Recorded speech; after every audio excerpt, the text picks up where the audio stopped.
Et si une simple partie d'échecs, proposée sur un coup de tête par un milliardaire blasé, révélait le génie caché d'une adolescente que personne n'avait jamais remarqué?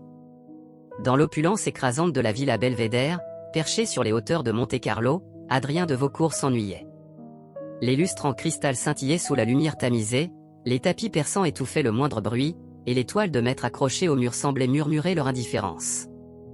À 40 ans, Adrien, homme d'affaires redoutable et collectionneur d'expérience, avait tout conquis, les marchés financiers, les propriétés exotiques, les cœurs de ceux qui gravitaient autour de son charisme.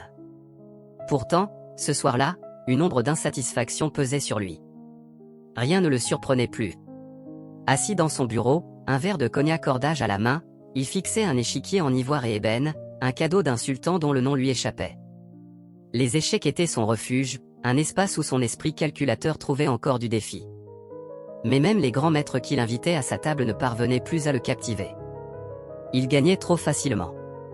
Il soupira, posant son verre, et son regard se perdit dans le jardin où les fontaines dansaient sous les étoiles. Un léger bruit, presque imperceptible, brisa le silence. Un froissement d'étoffe dans le couloir. Intrigué, Adrien se leva et ouvrit la porte. Là, dans l'ombre, se tenait Aïssa, 16 ans, la fille de Marie, la servante discrète qui veillait sur la villa depuis des années. Aïssa, frêle, ses cheveux tressés en nattes serrées, portait un uniforme impeccable et tenait un balai, figé, comme prise en faute. « Qu'est-ce que tu fais là » demanda Adrien, un sourcil levé, amusé par cette intrusion dans son univers. Aïssa baissa les yeux, ses joues sombres rougissant légèrement.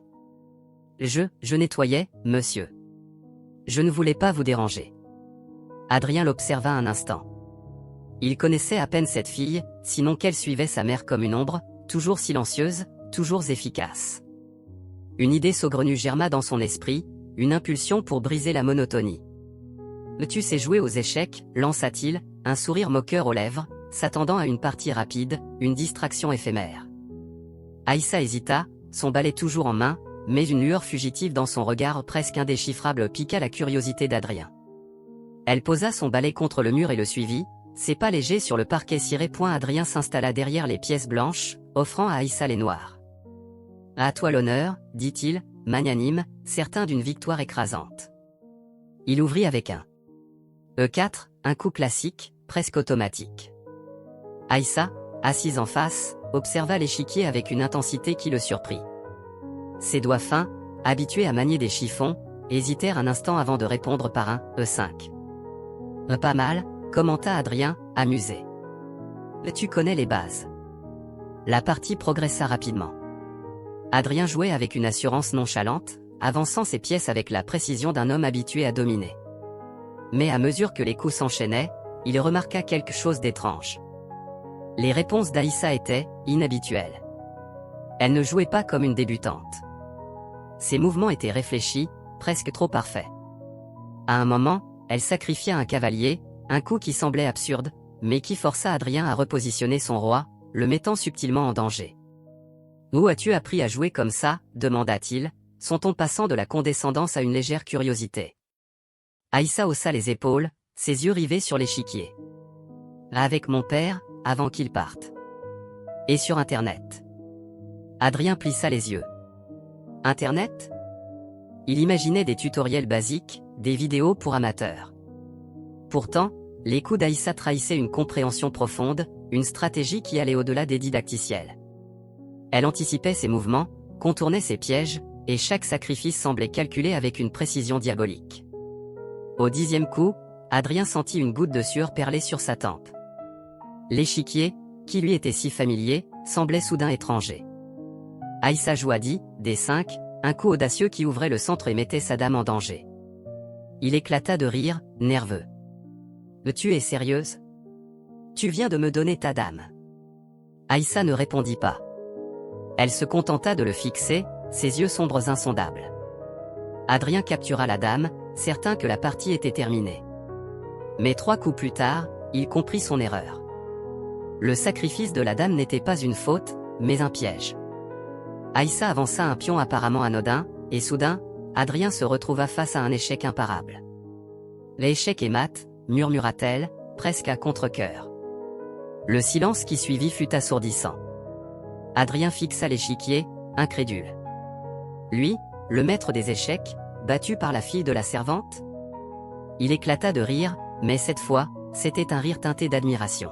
« Et qui es-tu, Aïssa » demanda-t-il, ses yeux brillant d'une curiosité nouvelle. Aïssa n'était pas une adolescente ordinaire. Née dans un petit village du Sénégal, elle avait grandi entourée de livres usés et d'un vieil échiquier en bois que son père, un enseignant passionné, lui avait offert. À 5 ans, elle mémorisait déjà les ouvertures classiques. À 8 ans, elle battait les adultes du village.